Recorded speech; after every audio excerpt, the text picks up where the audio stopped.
Halo, kenalin aku Windy Renta dari K3 kelas B angkatan 2018. Kali ini aku bakal menceritakan perjalanan PKL upaya kesehatan kerjaku di industri karak beras Bututi Gadingan. Selamat menonton! Industri karak beras merupakan salah satu home industri yang cukup terkenal di Desa Gadingan, Kecamatan Mojolaban, Kabupaten Sukoharjo. Salah satu industri karak beras ini merupakan usaha mandiri dari Bututi dan telah berdiri sejak tahun 2007. Keberhasilan dari industri karak beras milik Bututi ini karena memiliki banyak keunggulan. Salah satunya yaitu beberapa proses kerja dilakukan dengan bantuan mesin sehingga pekerjaan dapat diselesaikan dengan lebih efektif dan efisien serta menghasilkan bentuk produk yang konsisten. Proses produksi 1. Mencuci beras sampai bersih. 2. Beras dikukus pada wadah atau di karung. 3. Memasak beras pada tungku sampai setengah matang dengan ditambahkan air dan bumbu. 4. Beras yang sudah tercampur dengan bumbu akan membentuk tekstur yang halus, kemudian adonan ini dikukus lagi. 5. Setelah dikukus, adonan akan dimasukkan ke mesin giling untuk dilakukan penggilingan selama kurang lebih 5-10 menit. 6. Adonan yang sudah digiling dimasukkan ke dalam cetakan dan diratakan dengan mesin tau. 7. Setelah adonan padat, kemudian dikeluarkan dari cetakan dengan bantuan pisau dan diletakkan di anyaman bambu. Satu anyaman bambu dapat menampung 10 cetakan adonan. 8. Bila adonan sudah dingin, kemudian dipotong dengan menggunakan mesin potong. 9. Irisan gendar kemudian disusun untuk dijemur. 10. Penjemuran dilakukan secara tradisional dengan bantuan sinar matahari selama kurang lebih setengah hari. 11. Karak yang sudah kering akan digoreng kemudian dikemas pada plastik dan bumbu.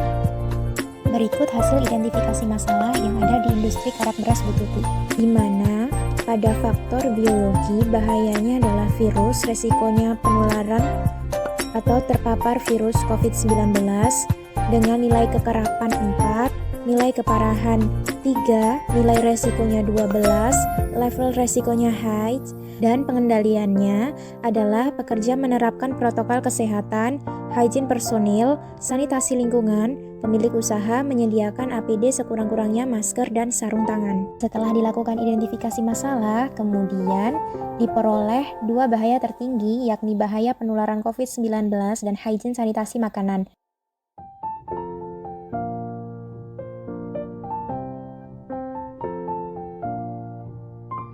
Oleh karena itu, diperlukan solusi pemecahan masalah tersebut dengan melakukan penyuluhan hygiene sanitasi makanan bagi penjamah makanan di masa pandemi COVID-19 untuk meningkatkan pengetahuan dan sikap pekerja terkait hygiene sanitasi makanan.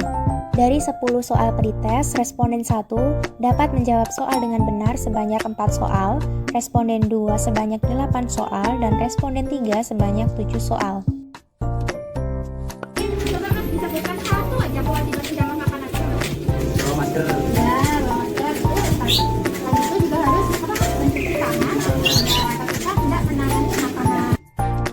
Dalam hal ini dapat dilihat terjadi peningkatan nilai pretest dan posttest di mana responden 1 mendapatkan nilai pretest 40 dan nilai posttest 70, responden 2 mendapatkan nilai pretest 80 dan nilai posttest 90, dan responden 3 mendapatkan nilai pretest 70 dan nilai posttest 80. Indikator input merupakan ukuran ketercapaian berdasarkan kesesuaian materi penyuluhan dengan pokok permasalahan yang terdapat pada pekerja industri karak beras Bututi.